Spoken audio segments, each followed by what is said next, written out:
when I look at and I think about how law has unfolded, it starts on this great inequity. And I am on fire to bring that equity back, to make these promises of freedom and justice for all truly be for everyone, which means really paying attention to the ways and the places in which it wasn't true. When I think about Michele Storms, two words come to mind, and that is love and justice. And I've seen her bring along other advocates for justice from all walks of life.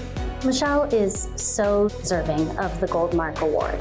If you look just at the community of social justice lawyers who Michele, over the course of her career, has mentored, supported, and helped to grow, it reaches across the entire state, across almost every field in civil legal services, in public defense, in government.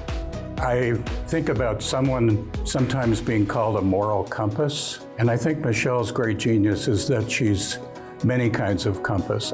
I didn't realize that civil legal aid was something that existed. And once I knew that it did exist, I said, that is exactly what I want to do. And I was incredibly fortunate to get my first job at what was then known as Evergreen Legal Services. Michele is very deserving of this award because of the breadth and scope and vision that she's shown at the law school, in legal aid organizations. She was chair of the ATJ board, now at ACLU. So she's been an incredible force for helping to design the statewide community infrastructure. The thing that we have done over the past few years is really try to ground all of those fights in and with and accountable to communities.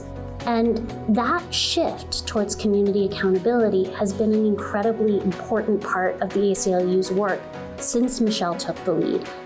One of Michele's incredible qualities that I've seen a lot at ACLU is when things happen, such as the murder of George Floyd. Michele provides leadership by talking about those things in a way that both understands what people are going through and what those things mean to people and kind of the difficult side of it, but she always pivots to, we're in this together, we're going to go forward, we're going to make a better world, we have to keep going. And her impact on the staff at ACLU in doing that is remarkable, in which people can feel that they can mourn, but also move forward together. And there will be an email from Michele. And that communication will ground us in why we're here, how we got here, what led to this moment, what we are doing collectively to push back, and then a call for all of us to care for ourselves, to care for our families, to care for our broader communities, and it always ends onward. Law truly is a noble and honorable profession that we need. So many things that we're able to accomplish for justice, for social change, are movements that require activism on the ground, that require lawyers. We need all of us. Her vision is always long-term.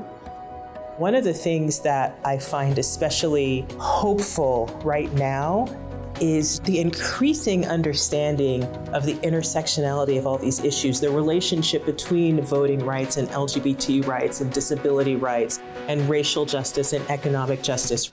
And that tells me that we're actually getting to a place where we might get this system to understand how to come together for the good of everyone. Change is scary for people because people think they're going to lose something. And I really want us to always think about what could we gain through changing some systems to be more inclusive. Michele, congratulations on receiving the 2023 Goldmark Award. Our community is so lucky to have you. So many people have contributed to helping me to be where I am today, and I'm just very grateful. Thank you.